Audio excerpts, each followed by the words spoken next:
30 disturbing encounters, 7 levels. I spent countless hours working on this iceberg to ensure it's exclusively made up of the most terrifying content humanity has to offer. We'll start with the strange and slowly work towards the most disturbing encounters on the iceberg. Let's start at the tip. Level 1. Shay Zonay.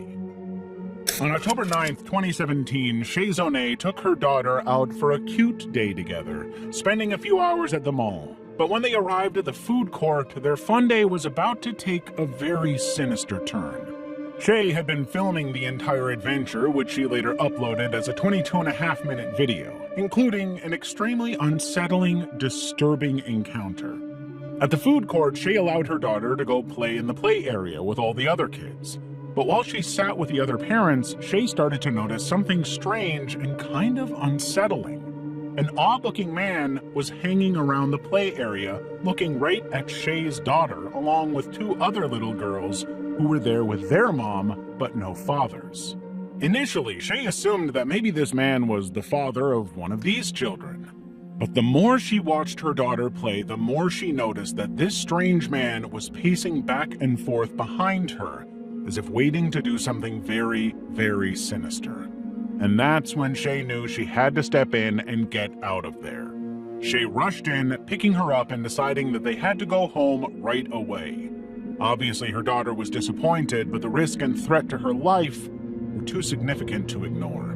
But when they left the mall, Shay realized that the creepy guy was following them. The man had come out of the mall just after Shay and her daughter and settled down on a bench to watch them pack up and leave. Fortunately, the man didn't do anything. He didn't make any move or threaten anybody, ultimately going in a different direction. But Shay was creeped out by him and his totally unreadable motive. It's possible that had she not moved quicker, something very, very bad could have happened here. Bear charge. On July 5th, 2020, Vahid Kosberg, a Swedish YouTuber, posted a video to YouTube. He wanted to share an experience he had on a mountaintop in Swedish Lapland with his dog Riley. Vahid had climbed to the top of the mountain for a camping adventure in the snow, but what began as a beautiful outdoor adventure of fishing and camping turned into something much, much more dramatic. At first, the video showed them enjoying the peaceful atmosphere in the environment with some calm fishing, but as the video goes on, the tone starts to shift. Suddenly, Vahid notices something strange in the distance. It's a bear, but it's much, much closer than it should be. Usually bears in this part of the world avoid humans, but they're notoriously unpredictable, and Vahid knows that. Suddenly, he realizes the seriousness of the situation, especially when the bear starts to approach the campsite. It's clear to see Vahid's growing anxiety and desperate efforts to control the situation and minimize any damage that could arise. But the bear suddenly charges at the campsite, escalating the situation from just risky to outright deadly. The bear presumably thought that Vahid or Riley was a threat to his dominance and decided to attack before he could be attacked. But Vahid's survival instincts kick in just in time. Vahid knows that loud noises and confidence signal to the bear that the human is not prey, so he grabs rocks and starts throwing them at the bear while yelling, which turns out to be just enough to stop the bear from charging. The bear retreats back into the woods, leaving Vahid and Riley to process what they just witnessed. This could have ended much differently had Vahid not thought on his feet. It wouldn't be the first or last video where an innocent camper got killed by a bear because he underestimated the danger he was facing. Stealth camper stalked. The Northwest Wind is a YouTuber known for his love of stealth camping, a kind of camping where people try to slip under the radar in their camping spots. But tonight, his video was going to go very, very wrong in an unbelievably unsettling way. The Northwest Wind was stealth camping in a rural forest in the northwest of America, trying to slip under the radar without anybody noticing that he was there, as per usual. But when he pulled out his phone to start recording, he noticed a light shining in his direction. He knew immediately that this was not a good sign, But it was about to get worse and very, very intense very quickly. Outside his tent, he could hear people speaking, saying aggressive things, threatening him, harassing him. One of the worst possible situations for a stealth camper to have to endure. I don't know if they can see it or not through the tent. I don't think so. I'm leaning right up against the light, but somebody's walking around out there very close to the tent.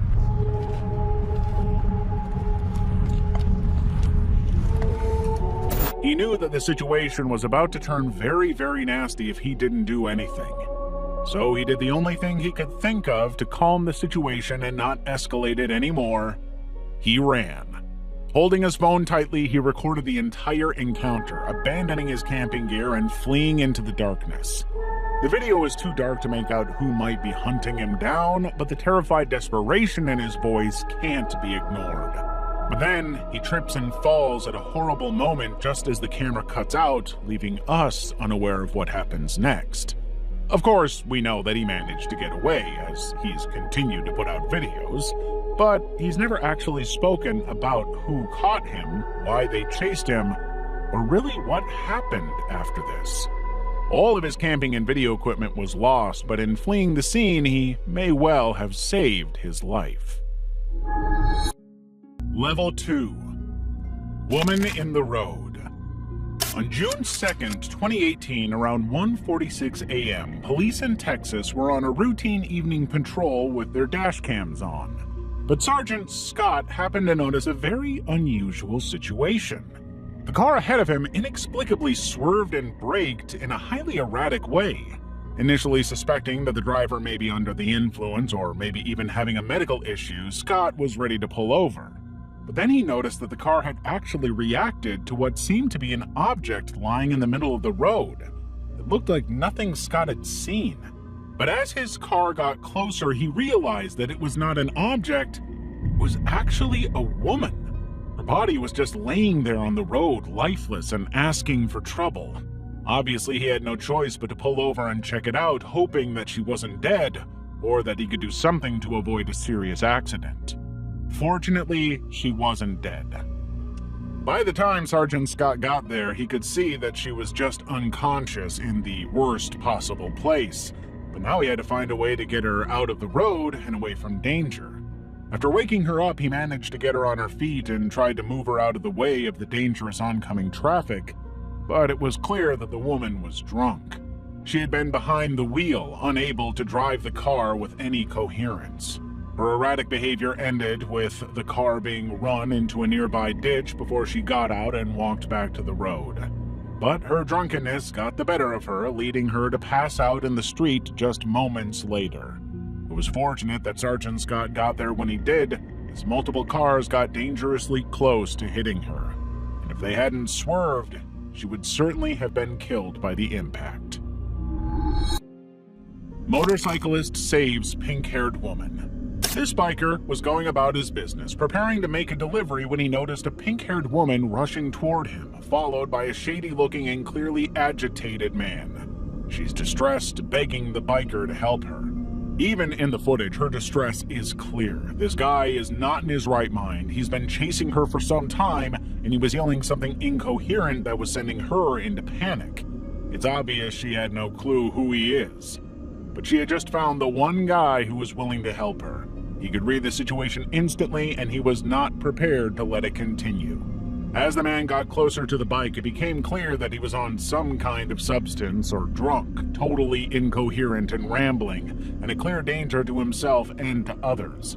He wasn't making any sense and seemed agitated by the fact that this girl had walked away from him. The biker knew exactly how to handle it. The biker told the man that she was his girlfriend. A pretty obvious lie, but an easy way to defuse the situation and shut down any aggression. The man was determined to make his point, but the biker refused to give in, calmly insisting that the man go away.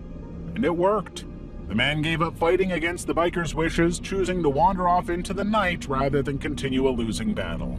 As soon as the man left, the pink-haired woman thanked the biker with a hug, knowing that he had likely just saved her life from who knows what kind of danger. Attempted kidnapping in alley. A security camera angled into an alley usually doesn't give much in terms of interesting footage. But this one was truly something to behold, with the owners of the camera never expecting to witness a miracle like this one.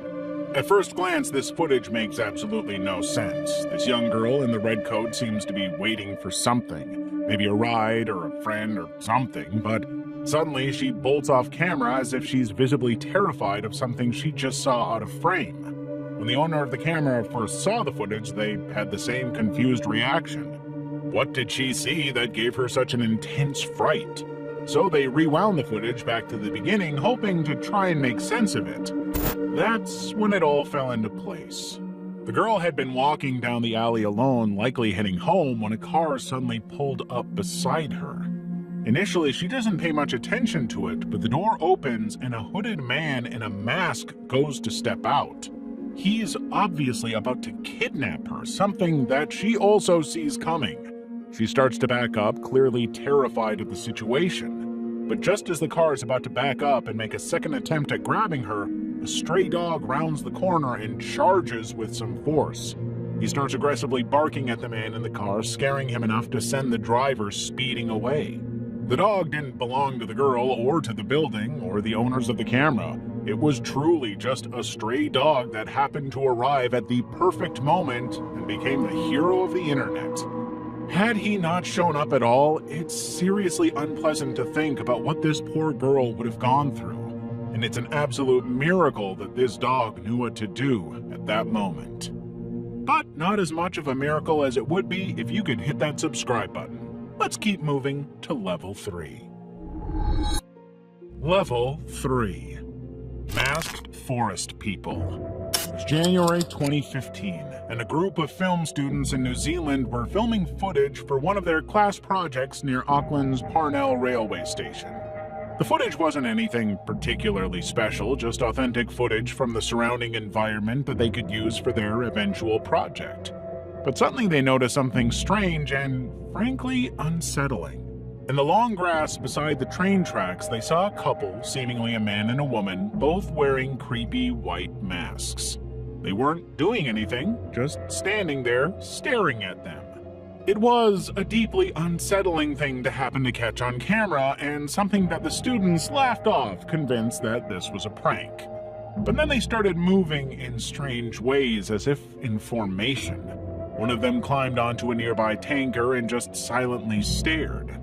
Suddenly, their laughter shifted to something much more anxious and nervous, unsure whether they would be able to make it out of this situation. But the closer she got to the students, the more terrifying it became. The students couldn't keep an eye on both of them at once, and once they got too close, the group decided to leave the location entirely. On the way home, they noticed a police chopper flying toward the location they had just left. However, the real terror came later.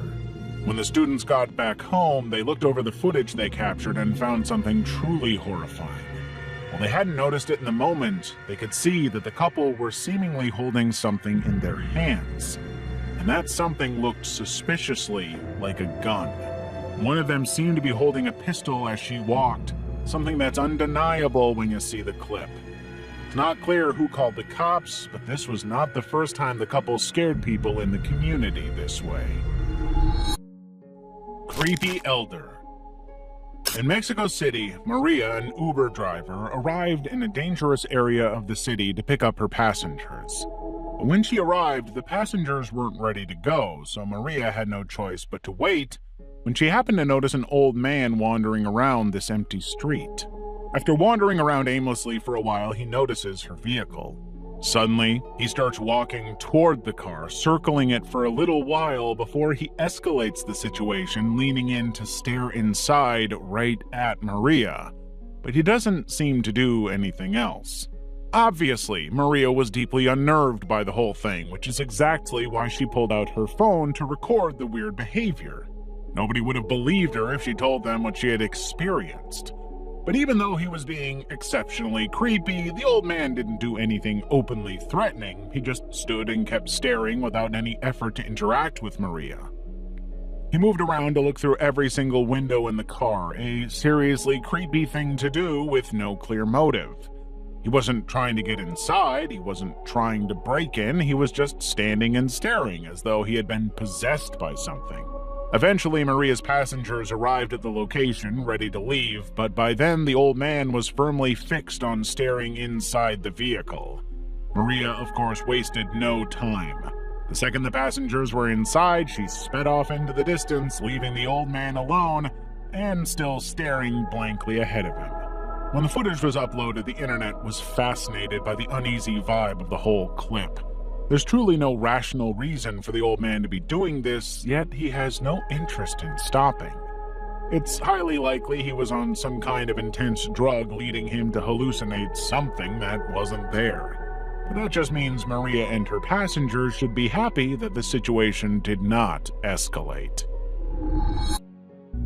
Ghost Door. Ms. Yara was minding her own business, feeding her baby on the couch while watching a movie. But suddenly, she noticed the kitchen door slowly opening on its own. Nobody else was in the house, there were no animals, no explanations for what could be happening. And that sent Ms. Yara into a serious visceral panic. Someone could jump out at any moment and possibly even kill her. Concerned that someone might have broken into her home, she stopped the movie and grabbed her phone, hoping to record whatever creepy phenomenon was happening before her eyes. The footage does pick up some creepy creaking noises that make it sound as though someone is wandering around the kitchen.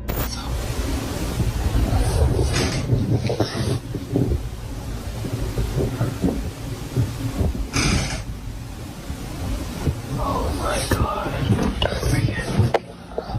It also captures the moment she begged for whoever it was to leave the house and not harm her or her baby. Please go away.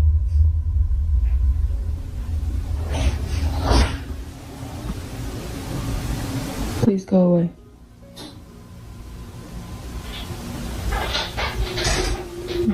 You're not wanted. Go away. Wherever you are, go away. But there was no immediate response beyond the sound of the ice maker in the kitchen, confirming that something was going on. Ms. Yara felt a presence in the house, and she could hear noises as though something was alive in the room just out of her sight. Eventually, she saw a dark, shadowy figure briefly appear before leaving the room entirely, as if obeying her wishes. When the spirit was finally gone from the house, Ms. Yara looked back over the footage to see if she had imagined the whole thing, but no, it was right there on camera.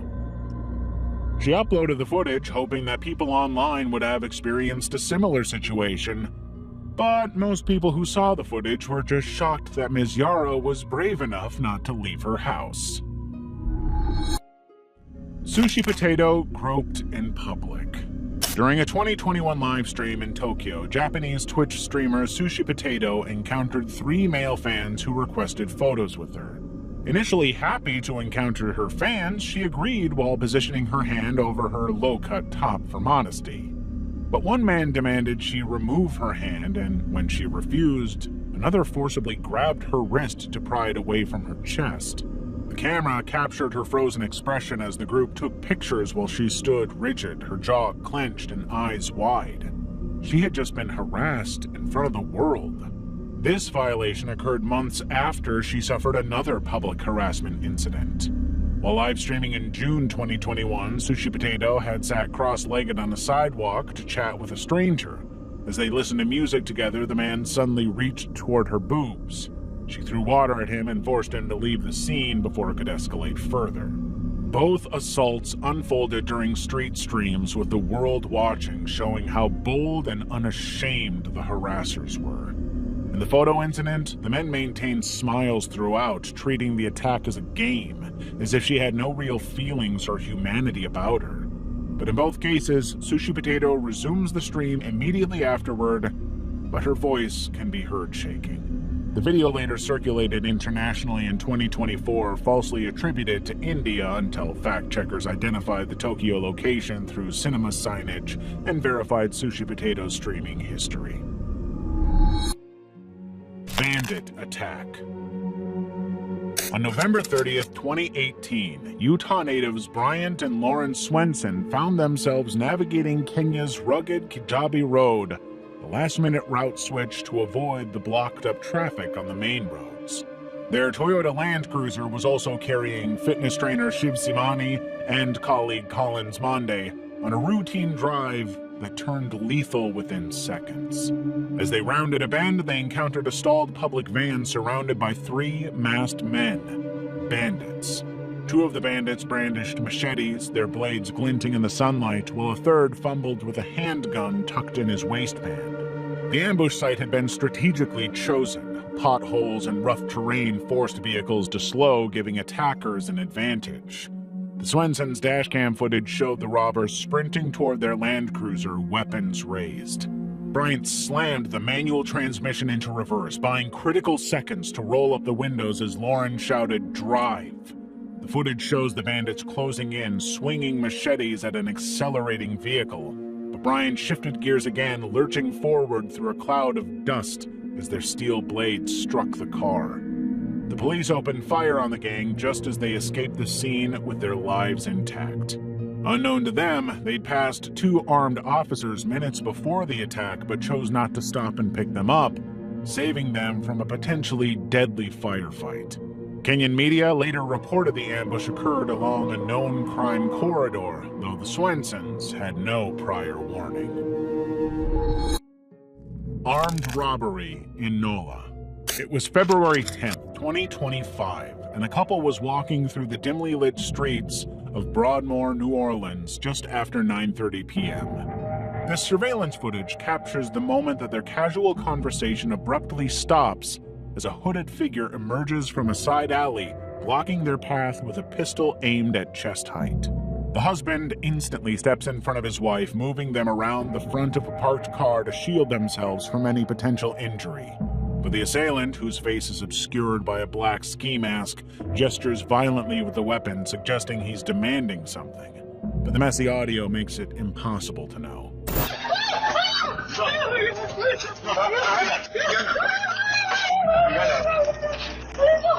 What you want, bro? What you want?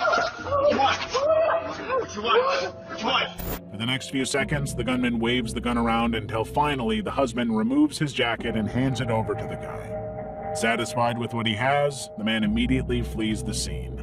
The police later confirmed the weapon was a modified 9mm Glock with an illegal extended magazine, meaning that this encounter could have turned deadly had the aggressor followed through with their threats. Alyssa Vanilla. Alyssa Vanilla is a solo female van lifer who uses her YouTube platform to document her daily life moving around the United States. But this encounter was far more disturbing than any other she had ever experienced. While camping in the remote desert outside Tucson, Arizona, an unidentified man in an ATV approached her campsite unannounced. He initiated a conversation by asking if she needed water, then casually revealed he wasn't a park ranger but a local resident. The man lingered despite Alyssa's guarded responses and clearly disinterest in talking to him, detailing his family life in a way that felt performative. He said his wife lived nearby and that she was welcome to come for a shower, but suggested she visit when he's home to avoid arousing any suspicion. When asked about her camping plans, he replied, "If you do stay, I'll see you again," a statement that sounded far more like a threat than anything else. Hours later, the man returned, but this time he claimed a stranger was watching Alyssa through binoculars from a nearby mountain ridge. He suggested that they should relocate to an exposed area he felt was safer. But that's a direct contradiction of basic safety logic for solo campers. However, the most unsettling part of it was his description of the stalker. He said the guy was someone who checks if people have water, the exact thing he did earlier. Unnerved by the situation, Alyssa packed to leave, but the man didn't depart. Instead, he sat motionless on his ATV, hands gripping the steering wheel, staring silently and making no conversation while she dismantled her camp. Throughout the encounter, Alyssa maintained a calm demeanor while filming discreetly, capturing the man's shifting narratives and constant unsettling presence until she could finally escape the situation. Attempted abduction. This footage was captured on the 6th train in the Bronx. The train was almost empty as it pulled into the Morrison Avenue Soundview station, but this man in the bright red jacket was obsessively staring at a young girl asleep by the window. As the train comes into the station, the man leans in, gently nudging her companion, but the person she's with doesn't move. Taking this opportunity, the man lunges forward, grabbing the girl's torso and dragging her out onto the platform, kicking and screaming. As she causes a scene, passengers start shouting to try and draw attention, but the girl manages to break free and scrambles back onto the car, screaming about the man that just tried to abduct her.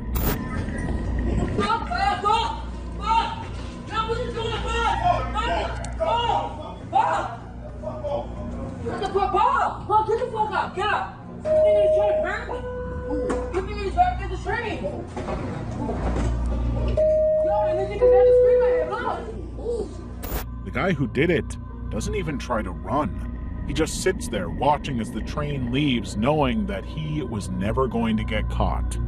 Or so he thought. His name was Sonny Alloway, and when the footage went viral online, he couldn't escape it. Outside a Bronx deli, the locals recognized him and immediately decided to give him special treatment by beating him up.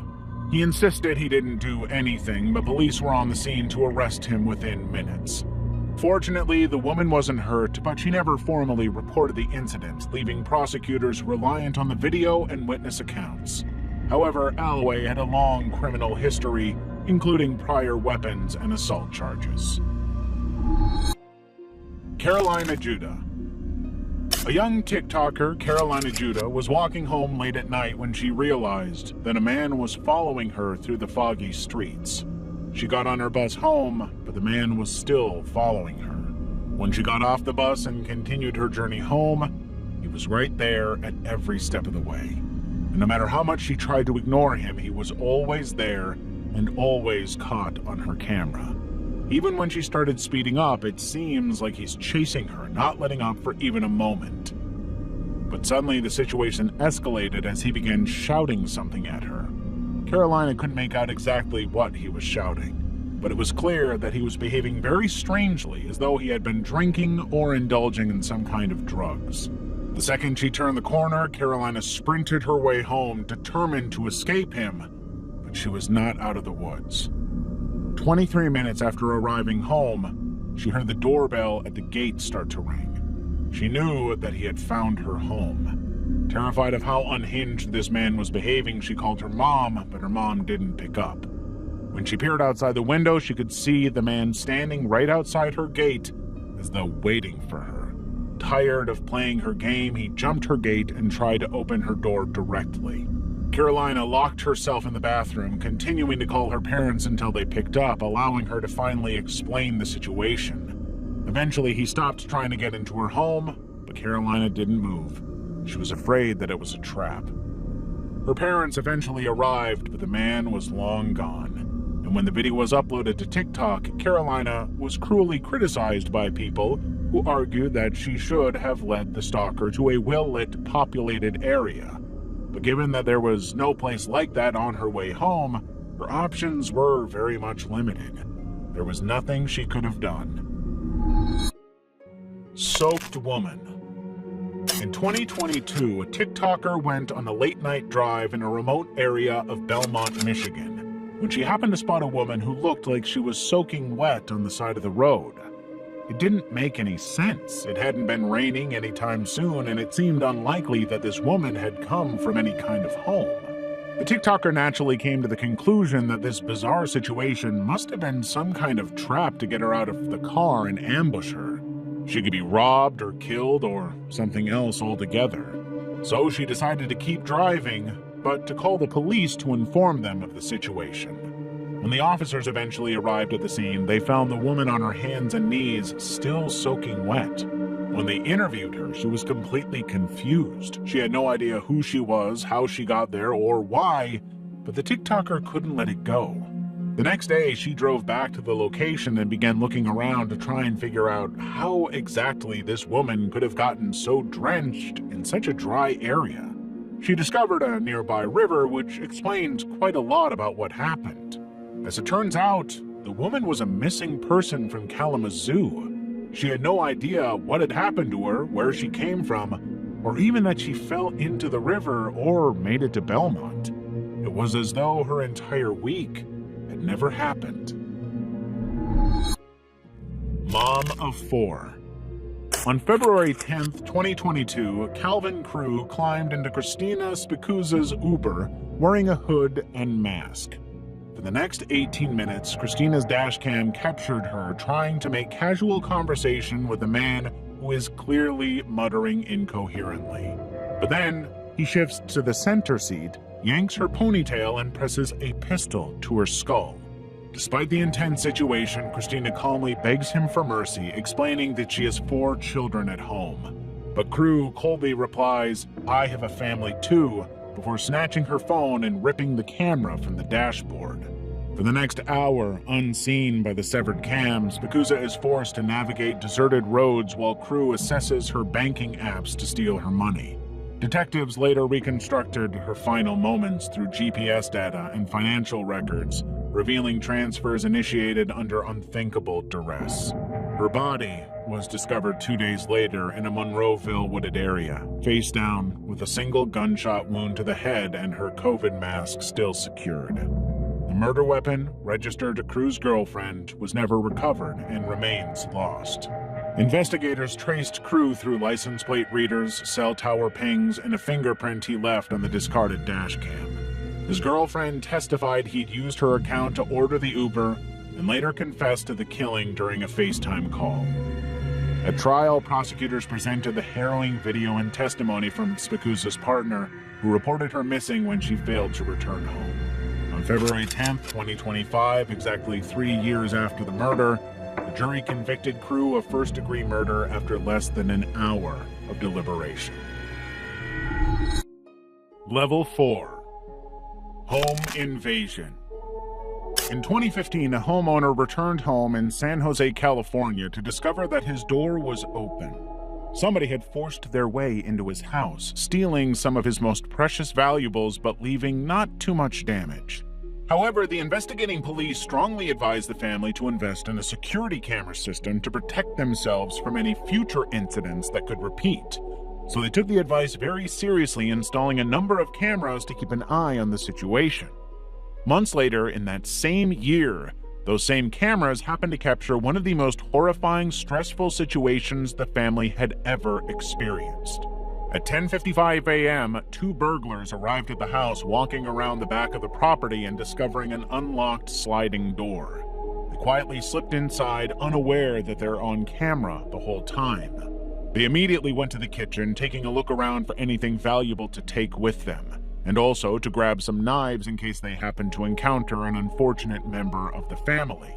Like, for example, the woman who was home alone with her baby upstairs. The 2 burglars sever the phone line, ensuring that the woman cannot call for help. But that's when they heard the noises of the baby upstairs. Immediately, they rushed upstairs, following the sounds to the woman's bedroom. But by the time they got there, the door was locked, with the terrified mother inside cradling her child. Fortunately, the lock was strong enough to hold. No matter how hard they tried to break down the door, it just wouldn't give. They couldn't get inside. And even if they did, the mother had locked herself in the bathroom. But then she revealed that she already called the police before they cut the phone line. Realizing that the cops were on the way, the men fled the house in seconds. Concealing the knife, it disappeared into the distance. Police reports later confirmed that one suspect surrendered himself to authorities shortly after, revealing himself as a 17-year-old man. He was placed in custody at juvenile hall. But the homeowner, despite being shaken about what happened to his wife, was relieved that the situation was prevented and publicly praised the security cameras for making justice possible. Rachel Navarro. TikToker Rachel Navarro was in a very unusual situation in her new home. She had moved into her new apartment not long before the video, but there was a very unsettling trait that she didn't anticipate. She said she was just sitting alone watching something on her computer when she happened to notice something strange going on. The door was shaking and moving as though someone on the other side was trying to get in. When she looked through the peephole, she was convinced she could see someone on the other side, so she grabbed her phone, starting to record the entire situation as it unfolded. For hours, she had heard noises and bizarre movements going on outside, but whenever she went to check it out, she saw nothing outside. Nobody was around, and there was no clear source of the sound. When she called out, "Hello," all she could hear was the unsettling sound of someone breathing heavily on the other side. With the camera capturing every moment, Rachel decided she was going to open the door and find out once and for all. But once again, when she opened the door, nobody was there. The hallway was completely empty. The breathing and the shadows she saw through the peephole were completely gone. But the noise didn't stop. Hold on. I'm going out there.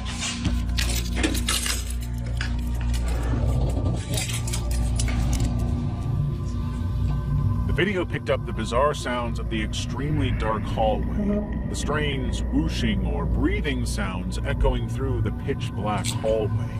When she posted the video on TikTok, the responses were all overwhelmingly creeped out by what they were watching.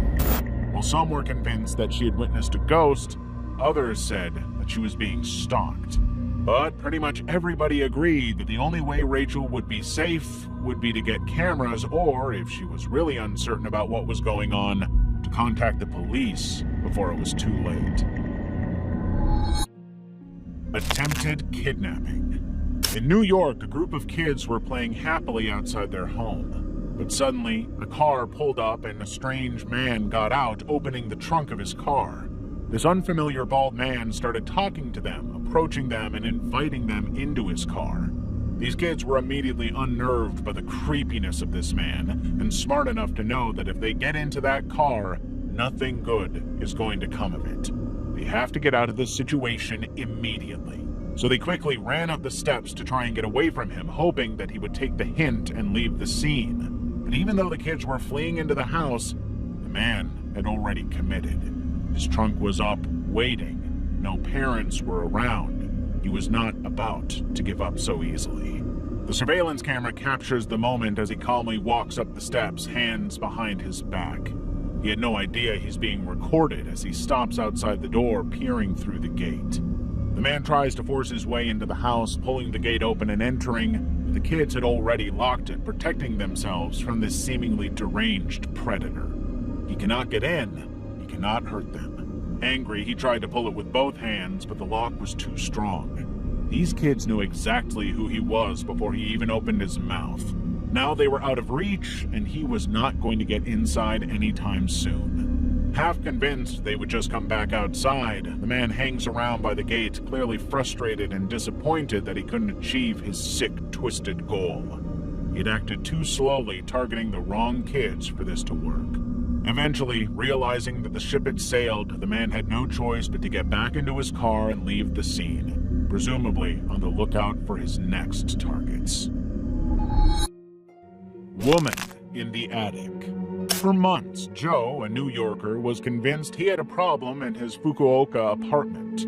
Every night, food was going missing. Rice portions shrank, snacks disappeared from sealed cabinets, milk cartons emptied overnight. He checked the windows, the door locks, and reinforced them, but it kept happening. He was sleepwalking and just couldn't remember what he was doing. But then, the kitchen utensils started turning up in strange locations that made no sense. He started hearing floorboards creak at night. Half convinced he was going insane, he installed motion-activated cameras linked to his phone, scanning the feeds during work breaks. Weeks passed without any triggers, but then a midday alert showed his living room TV flickering to life. And there, on the screen, he saw a woman in mismatched layers standing inches from the lens, methodically wiping crumbs from his coffee table. She was moving like a ghost. Security footage timestamped 3:14 a.m. captured her sliding vertically from a storage closet above his entryway.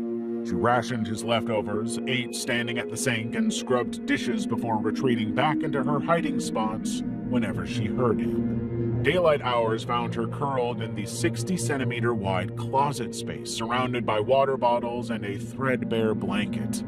He couldn't believe that there's a woman living with him that he never even knew about.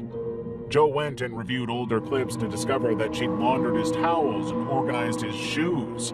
She'd showered while he slept 2 meters away, with steam still fogging up the bathroom mirror at sunrise. But police discovered no forced entry. She didn't break in. The woman had just taken advantage of an unlocked door a year prior. She left no fingerprints on valuables and no traces of her presence beyond a faint indentation in the closet's dust. When the police turned up for a surprise inspection, they found her nestled in the compartment. She apologized for borrowing warmth, explaining she timed her movements to his snoring patterns, monitoring his schedule through wall vibrations, exiting only for nighttime bathroom breaks in his sink. And Joe never had any idea. Shadow in an abandoned school. YouTuber Chris made the brave decision to go exploring in an abandoned school at night. Stories around the school had centered on some very sinister goings-on inside, including sacrifices and worse. From the second he entered the school, the darkness and the quiet was terrifying, and every step was only making his anxiety worse and worse. But he wasn't about to stop. His breathing gets more and more intense throughout the video, but suddenly the vibe changes. He's convinced he can hear footsteps, someone moving around the building not far from where he is. But whenever he turns to the sound, he can't see anything. Chris continues exploring, determined to try not to let it get him overthinking. But then, in a moment of pure coincidence, he turns around and notices a shadow moving around. Yet when he follows it, whoever there is gone. There's no door there to escape through. What he saw was impossible. There could not have been a human there, or he would have found it. Chris is so terrified by this point that he decides to climb to the roof to see more and catch a quick breath. He knows that if the police catch him, he's in trouble. And whatever is inside the school is so terrifying and unknowable that he doesn't want to hang around anymore. So he decides he has to leave. The night has scared him too much to push forward. Chris makes it out safely, but he'll never forget this encounter. When he uploaded the video to YouTube, his followers were all convinced that what Chris witnessed was not human, but a ghost or something far, far more sinister. Level 5. Woman attacked by tiger. On July 23, 2016, a family touring Beijing's Badaling Wildlife World entered the Siberian tiger enclosure in their car.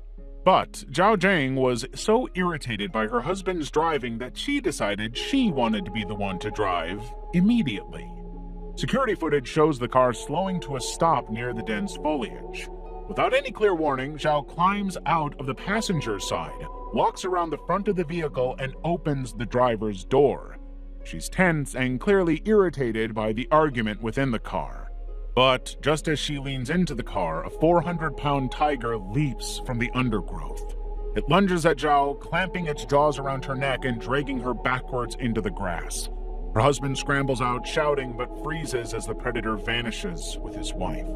Seconds later, Zhao's 57-year-old mother, Li, bolts from the car in pursuit, ignoring the roars echoing through the enclosure. She just wants to get her daughter back.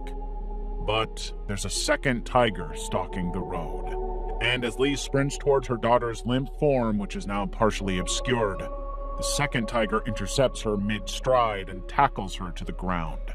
At this point, you can see park staff in a patrol vehicle blasting air horns and revving their engines to try and stop the chaos. But the attack continues for another 20 minutes. By the time the tigers were handled, Li sustained catastrophic injuries to her face and neck, dying before the paramedics could arrive. But against all odds, Zhao survived. She had deep lacerations, spinal damage, and a permanent facial scarring, but she was somehow alive. Unfortunately, the family had signed a safety agreement that clearly forbid exiting in predator zones, though Zhao claimed the staff failed to properly explain the rules. Zhao sued the park for inadequate emergency response and insufficient warnings, but the park faced no legal liability, citing clear negligence by visitors. Tommy Braley found. On August 25, 2017, Tommy Braley left Brewer's Bar and Grill in Sumter, South Carolina in his silver BMW 325i and vanished. For the next 7 years, his family clung to fragmented hopes. Was he alive somewhere? Why had no trace of the car surfaced? Described as the glue of his family, Braley's absence left a void, with relatives organizing searches and pleading for answers, but they got none for years. In late December 2024, scuba divers Adam Brown and Jason Surata arrived in Sumter armed with sonar equipment to scan the waterways near Crestwood High School, a route Braley would have taken home. The team focused on a small creek off Highway 401, which had never been fully explored in the investigation. Hours of methodical scanning led to the discovery of a faint outline. A vehicle submerged 10 feet below the surface. A BMW. Authorities were immediately alerted, and a tow truck hauled the waterlogged BMW out of the creek. It matched Braley's car exactly, and inside, slumped in the driver's seat, were skeletal remains. The Braley family had to wait for confirmation, which only made the anxiety even worse. But dental records confirmed the worst. Tommy had been in the car all along, and had just never been discovered. But now there were even more questions. How had the BMW remained undetected in a shallow, publicly accessible creek for nearly a decade? Why had earlier searches missed it? Adam Brown later reflected on the proximity of the site to Braley's home, saying that it was a tragedy that such a short distance had separated the family from the answers they deserved. However, investigators haven't discussed potential causes of death or how the car entered the water, leaving the final moments of Braley's disappearance an unsolved mystery. Wanted man attacks young girl. This 13-year-old girl was on her way home, unaware that she was being followed by a creepy man. But the whole thing was caught on security camera, and nobody could have expected the direction the encounter took. Seeing an opportunity, the man approached the girl at her front door, claiming that he was lost and needed help finding his way home. But the girl knew something was off. She immediately rushed into the house, but couldn't move fast enough. The man forced his way into the house, determined to attack her and finish what he started. But as soon as he grabbed her, the girl fought back, slapping and scratching his face before he eventually let go. When he realized the house was full of cameras aimed right at the spot where he attacked the girl, he started to panic, fleeing the house entirely. The girl immediately called her dad, informing him of what had happened, and he rushed home to check on her. A police investigation confirmed that this man was already wanted for trying to assault a woman at a shopping mall just a month earlier. If she hadn't thought as quickly as she did, the girl would have been subjected to even more harm and never got the justice she deserved. Level 6. Vlad NCL harassed. Vlad NCL is a Russian YouTuber famous for his extremely unique social experiments. He dresses as a woman, adopting a much higher voice, and wanders the streets of New York City to see how he's treated as a woman. But one of these experiments got a little too close for comfort. Vlad was wandering the streets when a man suddenly approached him and said that she looked beautiful. Almost immediately, the man pushed into Vlad's personal space, insisting on buying this woman a drink. Even though she said no, the man refused to give up. Suddenly, he insisted that he liked this woman and wanted to get to know her more. Even though Vlad was giving off all the signals that this woman was not interested, the man continued pushing his face toward hers. And then he started looking as though he was about to do something very, very bad. No matter how much Vlad insisted on going home alone, the man insisted on going with her, even touching her without consent. Every time he went to kiss her or make a move, Vlad was forced to push back. But the guy even made it clear that her resistance and discomfort were only turning him on more. Frustrated that this guy was not listening when Vlad said to stop touching, Vlad finally pushed him with some force, catching him by surprise. But even that seemed to just make him more in awe of this woman. Eventually, Vlad managed to get out of the situation, but he noted in the video how unsettled he was that so many people went past and did not bother to help at all, suggesting that if something went wrong, nobody would have stepped in. Murder of Myrna Salehin. On January 6, 2016, 27-year-old Wayan Myrna Salehin, a recently married socialite and daughter of a prominent Indonesian businessman, arrived at an upscale cafe to meet her friends. The CCTV footage shows one of her friends, Jessica Kumala Wongso, arriving almost an hour early, securing a table and ordering a Vietnamese iced coffee for Myrna, alongside 2 cocktails. Before Myrna and her other friend Hani arrived at 5:16 p.m., Jessica positioned shopping bags on the table, partially obscuring the camera's view of the drinks. Myrna took one sip of the coffee, grimaced, and allegedly said, "It tastes awful." Suddenly, within seconds, she clutched her throat, convulsed violently, and foamed at the mouth as her body slumped to the floor. Hani and the cafe staff rushed to help, but Jessica stood motionless, repeatedly rubbing her palms and inexplicably accusing the staff of poisoning her coffee. Myrna was declared dead en route to the hospital, with initial autopsies suggesting cyanide poisoning despite conflicting toxicology reports.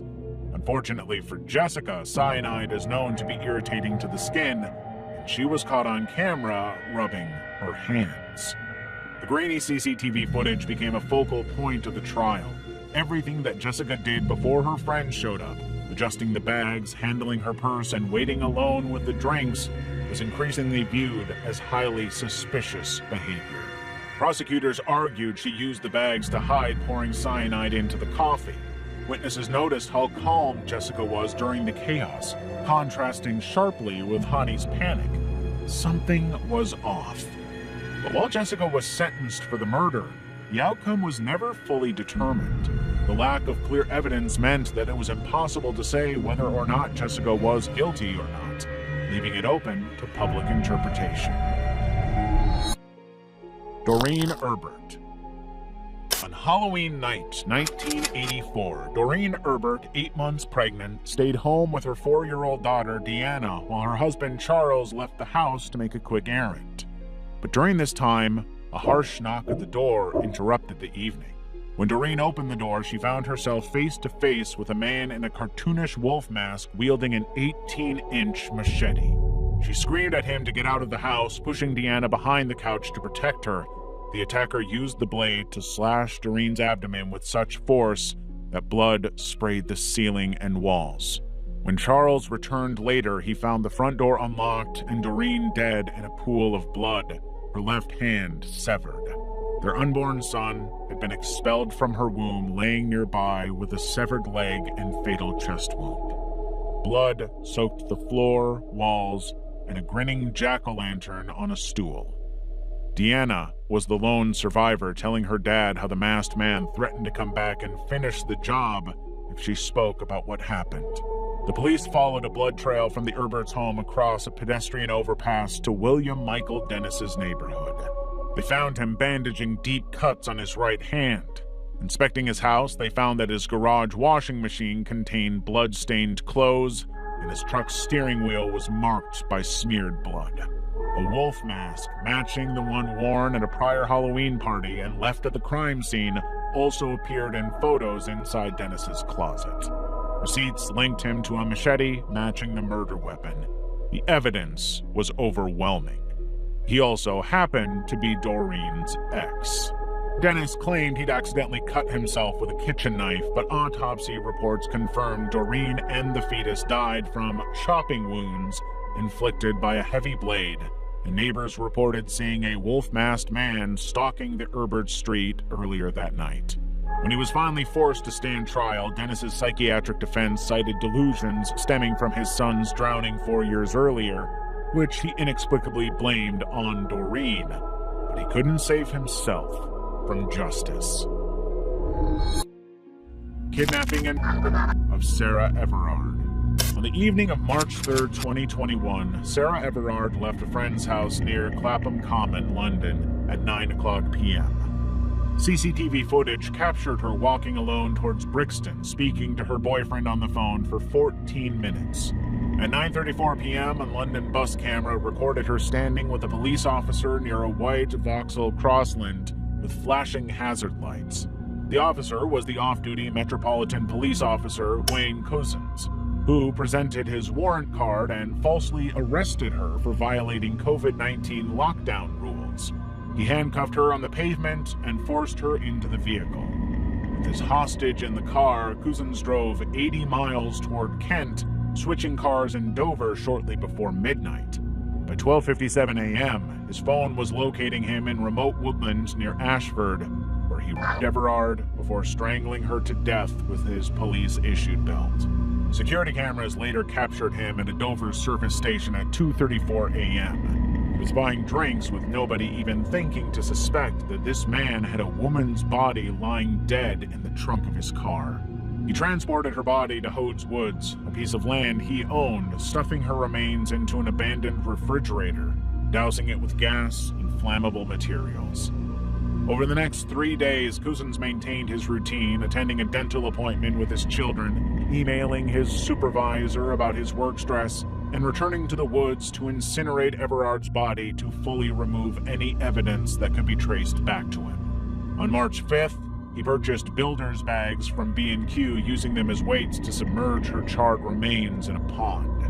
It wasn't until later, when investigators traced his movements through all of these cameras, that they saw the true extent of what he did and caught him on camera disposing of Everard's phone in the River Star. Sarah's family reported her missing on March 4th. By March 10th, dental records confirmed her identity after police discovered the bags in Hodes Woods, all but proving that Cousins was responsible. To defend himself, Cousins initially fabricated a story about Eastern European gang coercion, but cell site data and DNA evidence, including his semen and her blood in his car, left no credible innocent explanation. Caught out, he pleaded guilty to kidnapping and receiving a rare whole-life sentence for the depravity of his crimes. Level 7. The Zushi Stalker. In 2004, Rie Miyoshi began dating Hideto Kozutsumi, but by 2006, she ended the relationship due to his increasingly unsettling behavior toward her. But even though the relationship was over, Hideto was far from happy with it. Over the next 4 years, Hideto's fixation only intensified. By 2010, Rie reported him to the police for relentless stalking and threatening emails, which included words like, "I'm definitely going to kill you." Yet, despite her pleas, authorities took limited action, arresting Hideto only in June 2011 under Japan's anti-stalking law. He received a suspended sentence for his actions, but unbeknownst to Rie, critical mistakes were unfolding. During Hideto's arrest, police accidentally disclosed her new married name and address while reading the charges against him. He immediately used the information to his benefit, hiring a private investigator who tricked Zushi city officials into revealing her location by posing as her husband. These breaches handed Hideto the tools to hunt down the woman he believed was his. After his release, the harassment continued at an alarming speed. Between April and November 2012, Hideto bombarded Rie with over 1,000 emails demanding monetary compensation for her breach of contract after she married another man. Increasingly scared for her life, Rie returned to the police, but they dismissed the emails as non-threatening. They were wrong. On November 6, 2012, Hideto arrived at Rie's Zushi apartment while her husband was at work. There were no signs of forced entry, suggesting she might have opened the door under duress or intimidation. But as soon as he was inside, Hideto stabbed her repeatedly, killing her. With Rie dead, he hanged himself from her second-floor balcony. By the time police found Rie's phone, her inbox was filled with unanswered emails, many repeating the same demands. The tragedy exposed a series of systemic failures in Japanese law enforcement. Lax enforcement of stalking laws, careless handling of victim information by authorities, and loopholes allowing perpetrators to exploit third parties like private investigators. Rie's attempts to rebuild her life were futile because the system had no interest in protecting her. If you're a fan of disturbing encounters, you need to check out this video.